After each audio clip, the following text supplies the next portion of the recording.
Goeienaand en baie welkom by die nuus. Goeienaand, ons bied jou 'n kort oorsig van die dag se nuusgebeure en ons begin met die hoofnuus.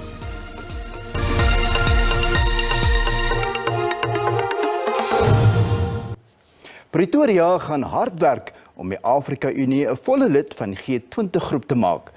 President Ramaphosa het die uitlatings gemaak tydens 'n staatsbesoek van president Ibrahim Gali van Wes-Sahara. Die Europese Unie is die enigste volle lid van die G20, met Suid-Afrika die enigste Afrika-land wat deel is van die wêreld se mees geïndustrialiseerde lande. Ramaphosa sê die AU is gereed vir volle G20-lidmaatskap. Ramaphosa het pas van Saudi-Arabië teruggekeer en sy volgende groot ontmoeting is die G20-beraad in Bali, Indonesië. Die beraad kom te midde groot verdeeldheid oor die teenwoordigheid van Rusland en Oekraïne.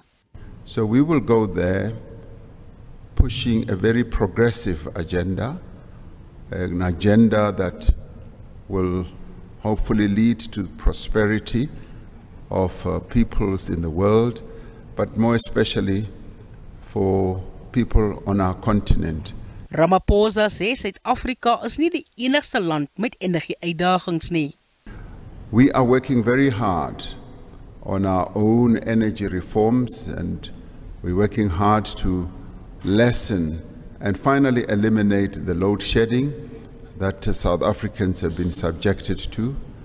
We're fully aware that this has brought a lot of hardship the lives of our people, but at the same time has had a negative impact on our economy, and that is why we are hard at work to ensure that we address our energy challenges. Die Transnet-staking, wat die beweging van goedere by hawens en spoorvrag belemmer, asook die voorsieningsketTINGs negatief affekteer, het ook onder die loep gekom. We are concerned about the Transnet strike because Transnet is really the artery, the main artery of our economy, and the stoppage of work at Transnet impacts negatively on all sectors of our economy, and a continued strike could threaten jobs not only in Transnet, but right across a number of sectors. Ramaphosa wie volgende maand aan 'n aantal internasionale verbintenisse insluitend die COP27 in Egipte sal deelneem, het ook Lesotho vir die onlandse verkiesings geloof. Energiekenners sê die moontlikheid dat die kragnetwerk totaal in een kan stort word al groter. Eskom het weer fase 4 beurtkrag ingestel nadat 5 kragopwekkers by 5 kragstasies onklaar geraak het. Fase 2 beurtkrag gaan môreoggend ingestel word, waarna fase 3 beurtkrag vanaf 4:00 môremiddag afskop. Die skedule gaan donderdag herhaal word. Stage 4 load shedding will continue to be implemented until midnight. Thereafter, stage 2 load shedding will be implemented until 5 a.m. That's Wednesday morning. Between 5 a.m. on Wednesday and 4 p.m. on Wednesday, there will be no load shedding. Kenners voorspel egter die ergste.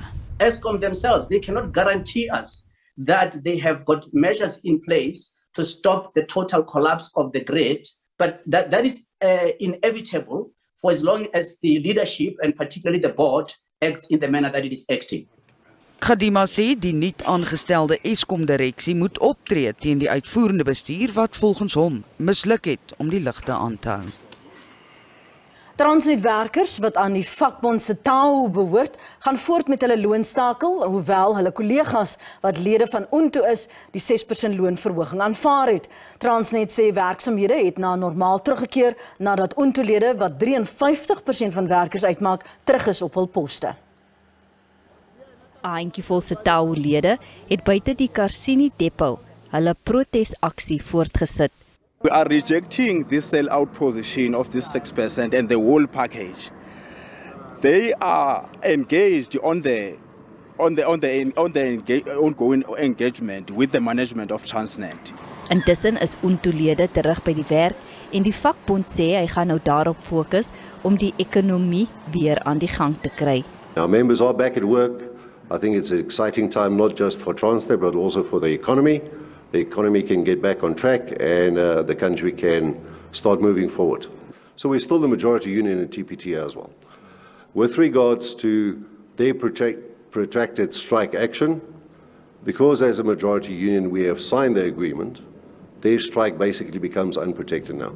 And we foresee that they might be returning to work in the next couple of days. Transnet sê sy eerste prioriteit is om sy herstelplan by die depots wat geraak is, in werking te stel. Die verkiesingskommissie dien vir die volgende 2 jaar as voorsitter van die Vereniging van Wêreldverkiesingsliggame. Die OVK sal van 19 tot 20 Oktober die gasheer wees vir die 5de algemene vergadering van die vereniging. Die tema is die beveiliging van verkiesingsbestuursliggame in 'n tydvak van globale demokratiese resessie.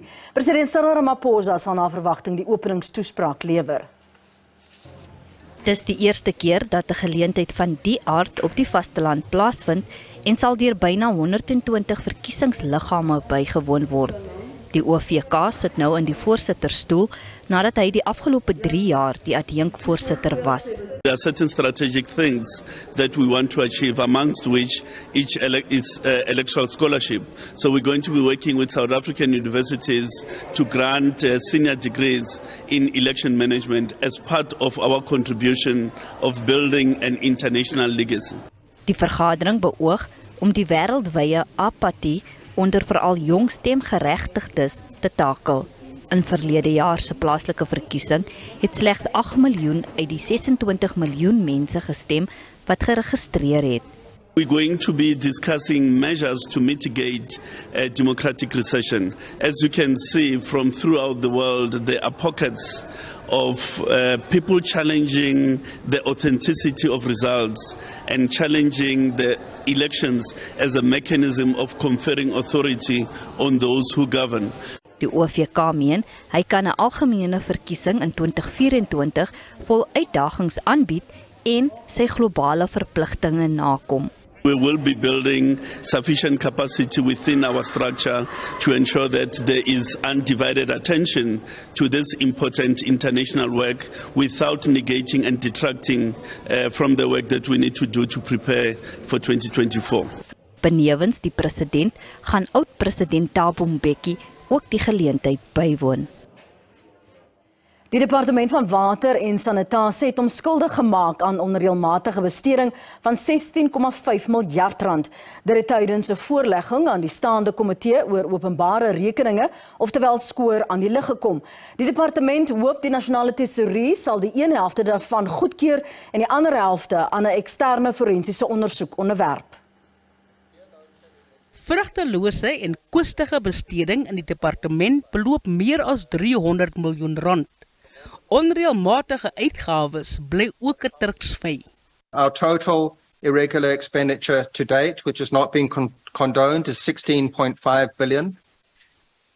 Condonations to date is 1.5 billion. Cases submitted to National Treasury, which are either in process at National Treasury or National Treasury has turned down the condonation and we need to do additional work, is 8 billion. And cases still to be investigated, which would then result in identification of required consequence management or criminal action or civil action, is approximately 8 billion. Parlementslede het die kollig laat val op 'n konsultasiefirma wat 14 miljoen rand ontvang het sonder dat enige werk verrig is. Daar was ook duplikaatbetalings vir dieselfde bedrag. There were instances where we could see that those service providers' invoices were of the same invoice number and reference number, and we took out those from the expenditure, recorded them as our fruitless and wasteful, and those are the cases that we have requested that the forensic team look at them closer, because at face value you can see that there's a problem, so they need to go deeper. Die departement sê beerdkrag bemoeilik waterverskaffing. Die minister beplan om waterrade meer lewensvatbaar te maak. We have even created or established a water room for Gauteng, just to identify a set of issues that the water room will monitor on an ongoing basis with a view to to increasing efficiency to the level that it is required. So water ports, in our view, have a huge potential, but we have to make them viable. Intussen erken die departement hy het nog nie gestand gedoen aan die president se belofte dat waterlisensies binne 90 dae goedgekeur moet word nie. Die voorsitter van die portefeulje komitee van kommunikasie, Boyce Manelli, het beweringe weerlê dat 'n nuwe SABC-raad om politieke redes nog nie aangestel is nie. Die openbare uitsaaier funksioneer tans sonder 'n raad weens 'n vertraging in die klaringsproses. Volgens die oorsigkomitee is minstens die helfte van die kandidate reeds deur die Veiligheidsagentskap veiligheidsverklaring gegee. Die komitee sê gegeewe vorige ervarings wil hy nie 'n kans waag en kandidate aanbeveel wat nie deur die klaringsproses gegaan het nie. Hy sê die Staatsveiligheidsagentskap het tot dusver aan 17 kandidate klaring gegee. There is no political intention to stall the process, but it has been a prudent decision by the committee that they would want to have people who have been vetted.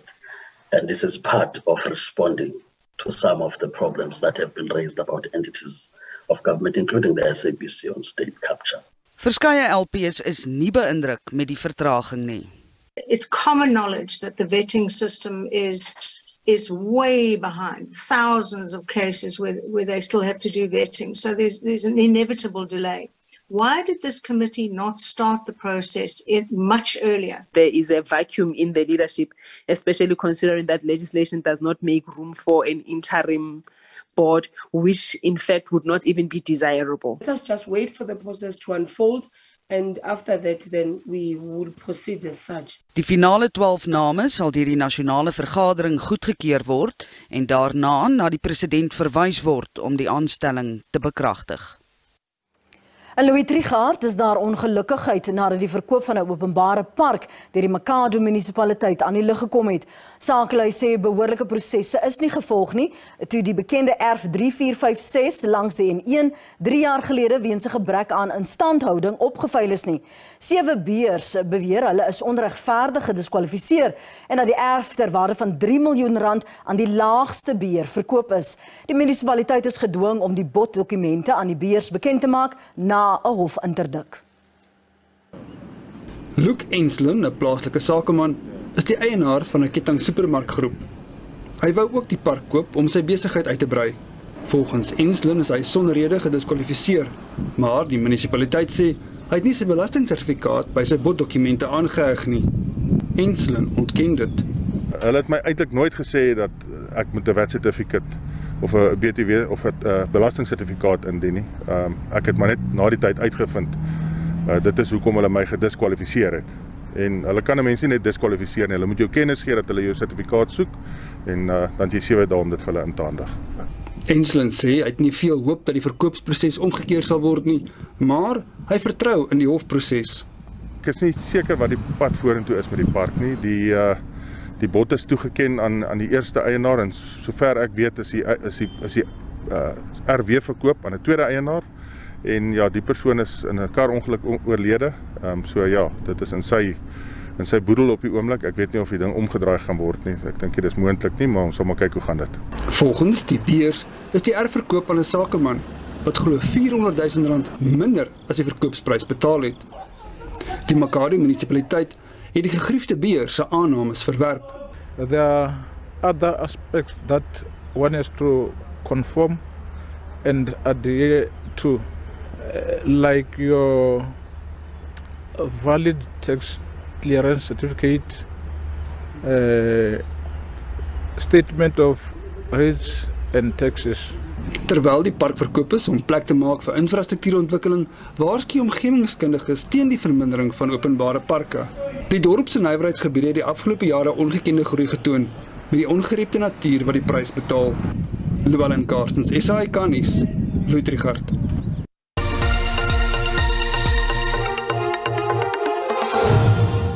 En ons kyk nou na die markaanwysers. Die rand het teen die sluiting van die JSE om 5:00 vanmiddag sterker teen die vernaamste geldeenhede verhandel. Die JSE se indeks van alle aandele het hoër gesluit. Die prys van goud en platinum was teen die sluiting van die JSE hoër en die prys van Brent-olie laer. En op die JSE-termynmark het die pryse van landbougewasse vir lewering in Desember gedaal. Witmelies is R27 per ton goedkoper, koring R11, sonneblom R195 en soja het met R24 per ton gedaal. Goeienaand en baie welkom by vanaand se Weersentrum uit 'n koelerige Johannesburg. Ons verwag vanaand reën in die oostelike helfte van Suid-Afrika. Dit sal reënerig ook wees oor 'n groot gedeelte van die Noord-Kaap, dan gedeeltelik bewolk langs die kuslyn van die Oos-Kaap, die Wes-Kaap en dan 'n gedeelte van die Noord-Kaap. Dan verder verwag ons weer reën môre, veral in die oostelike gedeelte van Suid-Afrika, oggendmiskolle in die noorde en die ooste van die land, sowel as langs die suidkus en die weskus van Suid-Afrika en dan oor die grootste gedeelte van die Noord-Kaap sal dit bewolk wees. Die Suid-Afrikaanse Weerdiens het 'n weerwolk uitgereik vir ewige donderbuie wat vanaand kan voorkom en dit is in 'n gedeelte van Mpumalanga sowel as KwaZulu-Natal. Dan ook 'n waarskuwing wat uitgereik is vir weggolfveldbrande en dit is oor die Kalahari in die Noord-Kaap sowel as die noordelike gedeeltes van Limpopo. En nou kyk ons na die temperature. Gauteng môre, koelerige temperature wat ons daar te wag te kan wees. In Pretoria 27 warm en oor in Kaltenwil 24 en dan ook baie wat kan neerval in Vereniging 24, reënerig in Springs waar die maksimum 22 sal wees. Dit sal warmer wees in Limpopo. Musina se maksimum is 31, dan ook nat in Tabesimbi 27 en Bella Bella waar die maksimum 29 sal wees. Palaborwa se maksimum is 30. Dit sal nat wees in Mpumalanga môre. Ons kyk na die temperature in Leidenburg 26, Secunda 25 en Standerton oornag 14, later 24. Nou in KwaZulu-Natal waar dit ook baie nat sal wees en in Pietermaritzburg 29, Kokstad oornag 12 en later 28. Nou in die Oos-Kaap, het sal ook natterig wees, veral hier langs die kuslyn, Abega 29 en dan ook in Graafrenet waar dit mooi weer sal wees, 32 is die maksimum daar. Nou in die Wes-Kaap, in die oostelike helfte van die provinsie waar dit reënerig sal wees, Mosselbaai 25, maar dit sal gedeeltelik bewolk wees oor Kaapstad waar die maksimum 30 gaan wees. Nou in die Noord-Kaap, neem ook in ag die weggolfveldbrande wat oor die Kalahari omgewing kan voorkom. In Springbok 33 is die maksimum. Dit sal baie nat wees in die sentrale gedeeltes van Suid-Afrika. In die Vrystaat welkom 27, Botawil 28 en dan ook reënerig in Noordwes. En daar kyk ons na temperature van 27 in Mahikeng, sowel as Potchefstroom en dan ook gedeeltelik bewolk in Taung waar die maksimum 28 is. Dis dan al van die Weersentrum. Goeienaand.